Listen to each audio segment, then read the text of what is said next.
అభిషేకాలతో స్వామిని ఆరాధించేము పూలు పళ్ళు తెచ్చి స్వామికి పండుగ పెట్టేము पार्ट 3 आहे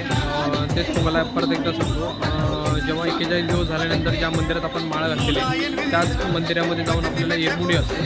त्यामध्ये नारळ आणि बसव असतं ते घेऊन तुम्हाला डोक्यावरती किंवा ते एक पोटली टाईप बनवलेलं असतं ते तुम्हाला घेऊन जावं लागतं अय्यप्पा स्वामींना आणि मग तिकडे तो नारळ अभिषेकमला दिला जातो आणि तो आपल्याला रिटर्न भेटतो अभिषेकचा नारळ तो रिटर्न भेटतो